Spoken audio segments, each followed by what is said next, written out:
The RadioLIVE Innovator Series with Vodafone Zone. I'm Mark Sainsbury and we're back with the Vodafone Zone Innovator Series. Next, RadioLIVE's Henry Oliver sat down with Rab Heath from the innovator startup Haptly, a company with a global focus and a very sci-fi approach to pasture management. The idea came from doing a due diligence trip at the end of last year, looking at what kind of commercial opportunities there were that were globally focused, where there was kind of advantage being in New Zealand.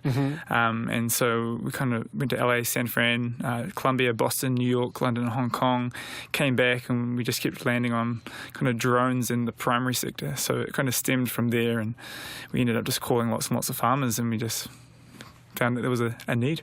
What was their need? They need to know how much pasture they have, how much dry matter, which is essentially the feed that grows on their farm.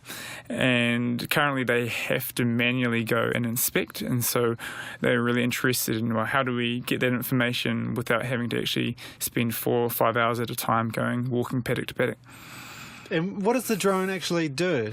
So, I mean, drones, to be fair, are actually only a vehicle for capturing data. So what Haptly does is more around analysing, like interpreting the data captured by sensors and giving actionable insights. So the drone flies off. It captures all their farm information with multi-spec and a bunch of other sensors, so non-visible light, and our algorithms and machine learning essentially interpret that into actionable insights so that farmers have the information they need.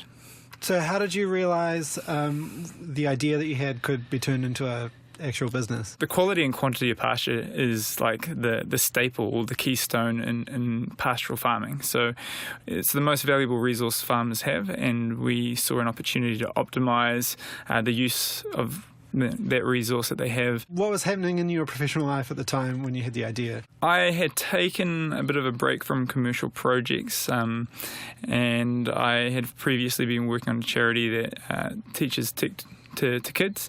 But I'd been waiting for, the next big commercial project. And so leading up to Haptly was really that trip that I did around the world to kind of find out what was going on and where the next project was going to come from, which is what Haptly turned into. What did your travels teach you? New Zealand definitely we don't leverage our social capital like they do in, let's say, San Fran or New York or some of those bigger tech sectors. And there's huge opportunity in New Zealand. Like we're mavericks, right? Like we kind of fight the status quo to a certain extent, but we're also quite proud and a little bit turf protection-y. So though we have the right profile to take risk and come up with good ideas and give it a punt, we don't share enough with each other, eh? We don't collaborate and kind of put ourselves out there. Even telling stories, New Zealand is, notoriously bad at pitching what you do in terms of your business or whatever else is. And if you look at what it's like in San Fran, like people's elevator pitches are dialed in, everyone's building the most amazing next big thing, and we've got that kind of, and I think it probably comes from World War I still, that quiet, humble, don't blow your own trumpet kind of thing. But if we want to compete globally from New Zealand at the bottom of the world, we're going to have to shout pretty loud. So I think that's probably the biggest thing is New Zealanders, we could really learn globally around our storytelling because we've got a great story to tell. Did you have to make any sacrifices? Yeah, for sure. I mean, everything's out of your own pocket, right? So Nelson and I, Nelson's the other co-founder and CTO of Haptly, we've both been doing everything out of our own pocket before coming into the Zone program, and there's definitely a personal cost in terms of long hours and very little resources. Where does the motivation come from to keep going through that? Just a desire to create value. I get pretty bored easily.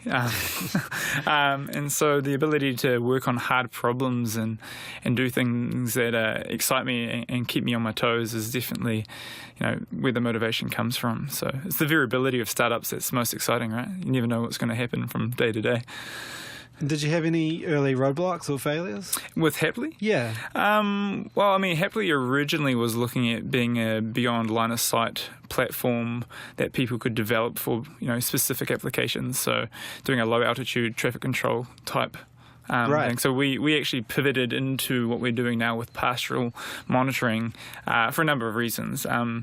We have more advantage in terms of relative advantage in pastoral systems and farming and primary industries in New Zealand, and there's a bunch of other big competitors that were already well funded.